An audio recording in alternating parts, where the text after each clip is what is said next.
हुकूमत 30 जून को खत्म होने वाले माली साल के अहम तिजारती अहदाफ हासिल करने में नाकाम हो गई। वफाकी हुकूमत माली साल 2024-25 के लिए मुकर्रर करदा बरामदात, दरामदात और तिजारती खसारे के सालाना अहदाफ हासिल न कर सकी।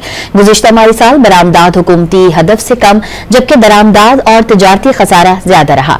वफाकी इदारा शुमारियात ने माली साल 2024-25 के तिजारती आदाद शुमार जारी कर दिए, जिसके मुताबिक गुज़िश्ता माली साल बरामदात 4.67% इजाफे के बाद 32 अरब 10 करोड़ 60 लाख डॉलर्स रहीं, जबकि माली साल 2024-25 के लिए बरामदात का हदफ 32 अरब 34 करोड़ 10 लाख डॉलर्स मुकर्रर था। इदारा शुमारियात के मुताबिक माली साल 24-25 में मुल्की बरामदात 6.57% इजाफे से 58 अरब 38 करोड़ डॉलर्स रहीं और गुज़िश्ता माली साल बरामदात का हुकूमती हदफ 57 अरब 28 करोड़ 30 लाख डॉलर्स मुकर्रर था। इदारा शुमारियात के मुताबिक माली साल 2024-25 के दौरान तिजारती खसारा 26 अरब 27 करोड़ 40 लाख डॉलर्स रहा, जो सालाना बुनियादों पर 9% का इजाफा जाहिर करता है, जबकि 30 जून को खत्म होने वाले माली साल के दौरान तिजारती खसारे का हदफ 24 अरब 54 करोड़ 10 लाख डॉलर्स मुकर्रर था।